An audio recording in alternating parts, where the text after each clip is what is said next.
एमआयएमचे नेते वारिस पठाण यांच्याकडून सेहर शेखची पाठराखण करण्यात आलेली आहे।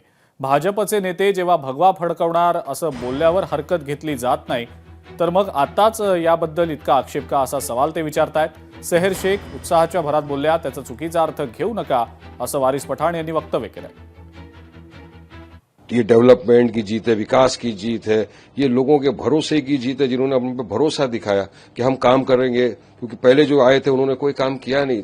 ये बहुत अच्छी बात है।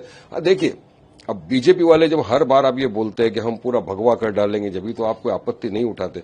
अभी है हमारी बच्ची वहां से जीती है, मुमरा की अवाम ने हमको वोटों से नवाजा, मोहब्बत से नवाजा, और हमारे 5 वहां से कॉर्पोरेटर जीत के आए पहली मर्तबा, तो एक खुशी का माहौल है। ये लोगों ने हम पे विश्वास जताया है, तो उसमें उसने बोला है अगर, तो मैं समझता हूँ एक्साइटमेंट है उसके अंदर। बोला तो क्या हो गया, कौन से पहाड़ टूट पड़े। सोलापूर महापालिकेतल्या पराभवावरनं काँग्रेस विरुद्ध भाजप असा पुन्हा एकदा वाद निर्माण झालेला आहे। जयकुमार गोरे संधी साधू आहेत आणि आमिषामुळे भाजपमध्ये आहेत अशी टीका प्रणिती शिंदेंनी जयकुमार गोरेंवर केलेली होती आणि त्यावर प्रत्युत्तर देखील देण्यात आलेलं आहे। मी काँग्रेसशी होतो हे सांगण्यासाठी त्यांच्या सर्टिफिकेटची आवश्यकता नाही। तेव्हा मी एवढंच सांगितलं की प्रणितीताईंनी आदरणीय सुशील कुमार शिंदे साहेबांनी मोठी केलेली काँग्रेस संपवण्याचं काम केलं।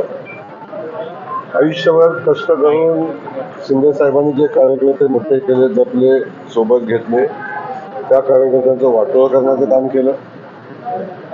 ज्यावेळी काँग्रेस पक्षाच्या कार्यकर्त्यांना त्यांची गरज होती तेव्हा त्यांना त्यांनी वाऱ्यावर सोडून दिलं। खरं तर मी जास्त लक्ष ते जे बोलतात त्याच्याकडे देत नाही आणि ते पत्र जे मी लिहिलेलं ते मी माझ्या काँग्रेसच्या लोकांसाठी आणि कार्यकर्त्यांसाठी लिहिलेलं।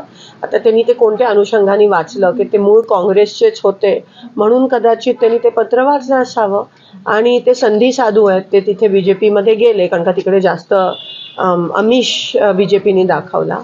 पण ते मूळ मी काँग्रेसच्या माझ्या सगळ्या लोकांना, कार्यकर्त्यांना जे उमेदवार लढले त्यांच्यासाठी ते पत्र होतं। मी संधी साधू आहे का काय भारतीय जनता पक्ष चांगला जाणतो। मी ज्या ठिकाणी आहे तिथं चांगलं काम करतो आणि आपण त्याचे साक्षीदार आहात, मी सांगायची आवश्यकता नाही। लोकशाही मराठी ऐका, पहा, जागरूक रहा।